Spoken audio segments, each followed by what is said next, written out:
Growing up, I think it was never really mentioned too much in my family. It was more understood that Israel was for the Jews. I started attending a Messianic Jewish congregation and surrounded myself with friends that were very taken with Jewish culture. I started to have a perspective of the Arabs as being the ones who were keeping Israel from having their rightful homeland. But I remember a turning point for me was when my friend said to me, Raya, it's okay to have a political opinion about something, but the minute that political opinion causes you to become prejudiced against another people group, you lose the heart of God.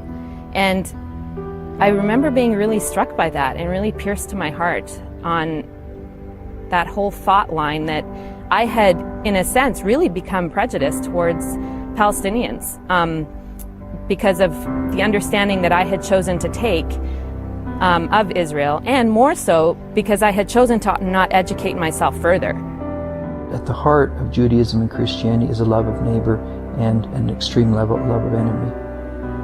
The Arabs are sometimes considered the enemy. So I am promoting and saying theology of reconciliation, a theology where the justice the Palestinians are seeking will be met and the hope the Jews are looking for will be met. The question is, am I going to look at the Middle East as a Christian and look at it through the lens of prophecy? Or am I going to look at the Middle East as a Christian and look at it through the lens of justice?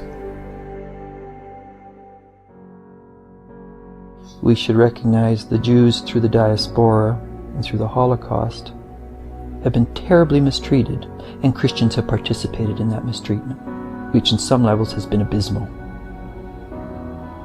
Abysmal.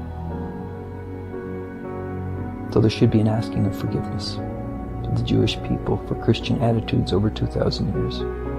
And I think for Christians, we have to really take seriously Jesus' call to be peacemakers, and the fact that here we can't just sit on our hands while the Middle East burns.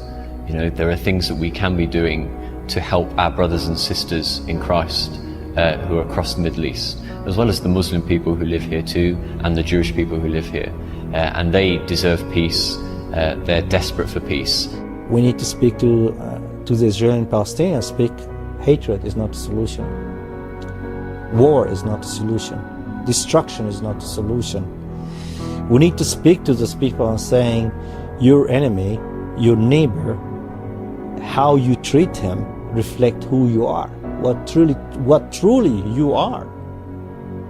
If you claim that you believe in God and you hate your neighbor, you have a problem. It reflects your faith in God, which type of God you believe in. For me, the key approach to the Middle East is humanity. God himself became flesh and dwelt among us so that he could approach us on a human level. He never allowed any sense of being in the end times or some kind of prophetic timetable to affect the way he treated other people. When he walked through the Holy Land, he approached Roman soldiers who were occupying that land, his fellow Jews, Samaritans, and Gentiles, all exactly the same way. The parable of the Good Samaritan is brilliant. Jesus put a conundrum in the middle of it, and it's like that grain of dirt inside the oyster that nags and you know, creates the pearl.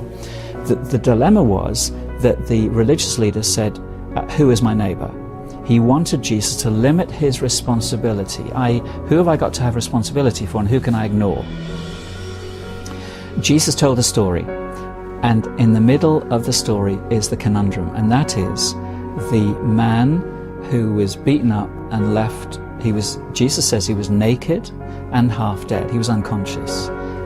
That created the dilemma for everyone who came along that road, because everyone who walked by could not tell, is he one of us or is he one of them, from his dress or from his accent.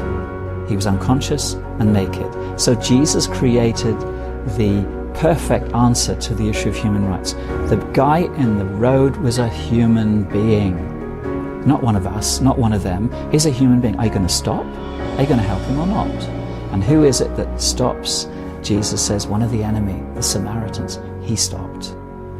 And so when he throws the story back to the religious leader, he says, which of the three was a good neighbor?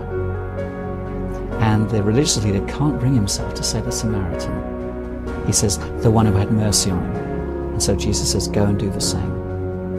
That's our responsibility. It's human responsibility. How I should treat every person I meet as if they were Jesus. I should treat them the same way I would if I was meeting Jesus.